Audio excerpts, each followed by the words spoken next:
Alors, dans cet exercice, nous allons découvrir une nouvelle méthode pour aller un peu plus vite dans la résolution de problèmes avec les pourcentages. Hier, on avait vu dans un exercice que si un prix de 70 € augmentait de 20%, avec la méthode vue dans les classes précédentes, on calculait d'abord le montant de la hausse, 20% de 70, ça donnait 14, et le nouveau prix après l'augmentation, c'est donc 70 plus 14, 84. Alors, on va résumer ça dans un petit tableau. Vous allez calculer quel va être le nouveau prix après une augmentation de 20% si au départ on a 40 € et si au départ on a 50 €. Alors, tu fais les calculs, tu complètes, faire une pause sur la vidéo, puis reprendre la vidéo pour vérifier.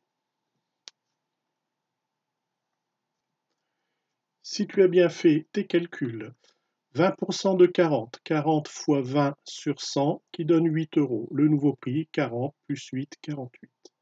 Pour 50 €, on calcule 20% de 50 €, 50 fois 20 sur 100, ce qui fait 10.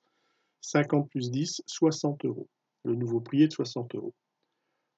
On va s'intéresser maintenant à un tableau qui est formé uniquement par la ligne ancien prix et nouveau prix. C'est-à-dire qu'on va oublier le montant de la hausse. Donc j'ai redessiné en dessous ce tableau, ancien prix, nouveau prix. Est-ce un tableau de proportionnalité?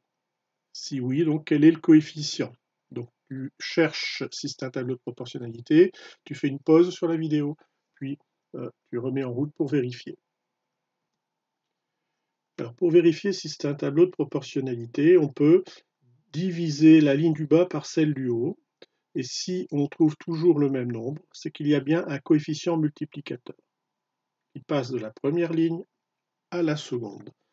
Ici, 84 divisé par 70, 1,20. 48 divisé par 40, 1,20. 60 divisé par 50, 1,20. Donc, ce tableau est un tableau de proportionnalité et son coefficient, c'est 1,20. Ça veut dire que, finalement, lorsqu'on fait une augmentation de 20%, on peut très bien se passer de l'étape qui consiste à calculer le montant de la hausse. Je peux directement trouver le nombre qui correspond au nouveau prix simplement par une multiplication. Augmenter 70 de 20% va donner un nouveau prix qui sera 84 et on passe de 70 à 84 en multipliant par 1,20. On remarque la même chose, pour passer de 40 € au nouveau prix après augmentation de 20%, on a multiplié par 1,20. Idem pour 50 €, on multiplie par 1,20. Alors, d'où vient ce 1,20 pour bien comprendre? On va prouver que c'est toujours vrai, parce que là, on n'a fait que 3 exemples.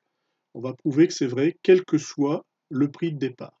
Alors, pour simplifier, je vais appeler grand A l'ancien prix et grand N le nouveau prix. On a donc vu que le nouveau prix, grand N, c'est bien l'ancien prix auquel j'ajoute le montant de la hausse. Donc, le nouveau prix égale l'ancien prix, c'est-à-dire A, ancien prix, plus montant de la hausse ou de l'augmentation. Et on a vu que le montant de l'augmentation, avec la méthode des classes précédentes, il fallait le calculer en multipliant donc le prix 70, donc l'ancien prix, par 20 centièmes. C'est-à-dire que le montant de la hausse, c'est l'ancien prix multiplié par 20 sur 100.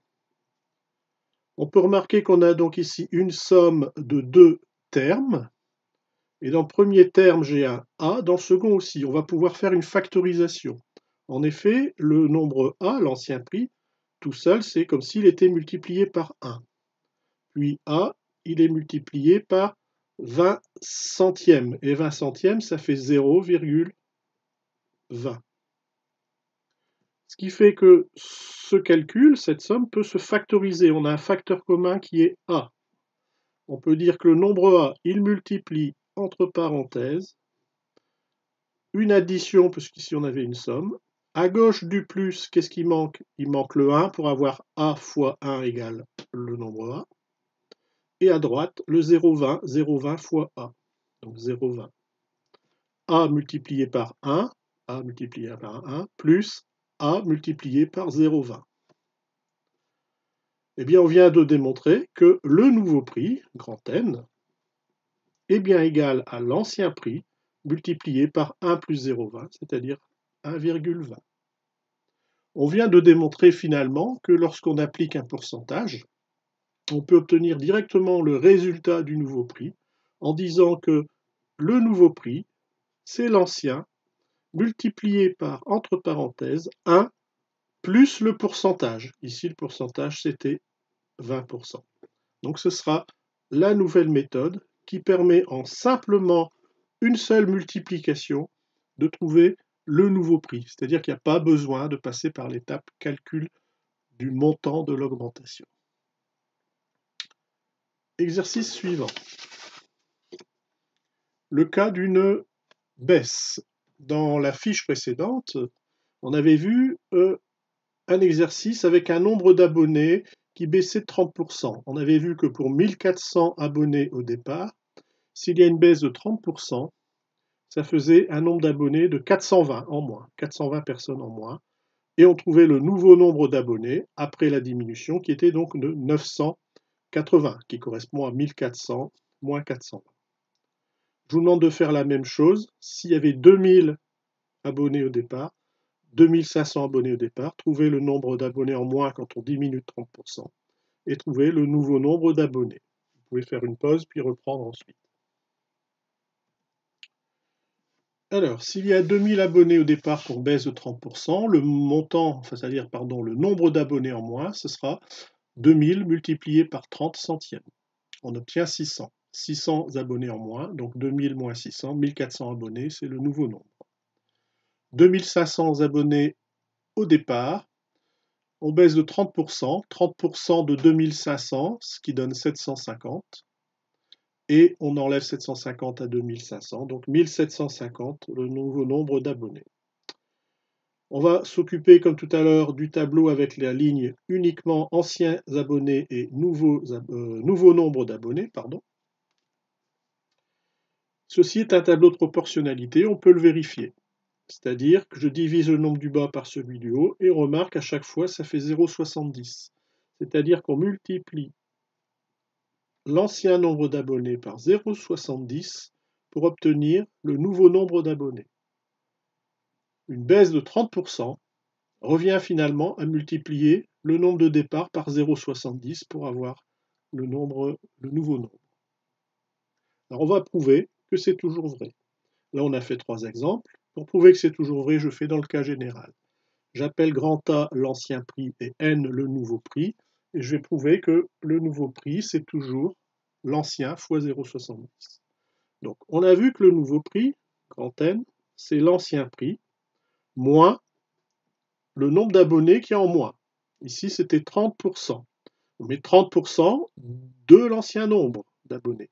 Donc moins grand A multiplié par 30 centièmes. C'est-à-dire qu'on a grand A, on peut dire que c'est A fois 1. C'est pas écrit, mais c'est caché. A fois 1 égale A. Moins A fois 30 divisé par 100, c'est 0,30. Ce qui donne, ici, je vais pouvoir mettre A en facteur, puisqu'on a A qui multiplie 1 et A qui multiplie 0,30. A multiplié par, entre parenthèses, une soustraction, puisqu'on avait une différence de 2 termes. Dans le premier terme, A était multiplié par 1, donc ici il manque le 1, et dans le deuxième terme par 0,30. Ce qui fait que le nouveau prix est égal finalement à l'ancien, multiplié par 1 moins 0,30 et 1 moins 0,30, et bien en effet, ça fait 0,70. Nouveau prix égale ancien prix multiplié par 0,70. Eh bien, on vient de prouver que lorsqu'on fait subir une baisse, une diminution ou une réduction d'un certain pourcentage, cela revient à multiplier par 1 moins ce pourcentage. C'est-à-dire que le nouveau nombre d'abonnés, tout à l'heure je disais peut-être nouveau prix, mais bon, on n'était plus avec des prix, on n'était qu'un nombre de personnes abonnées. Le nouveau nombre d'abonnés est égal à l'ancien nombre d'abonnés multiplié par, entre parenthèses, 1 moins le pourcentage, qui est ici était 30%. Donc ça, c'est la formule qu'il faudra connaître.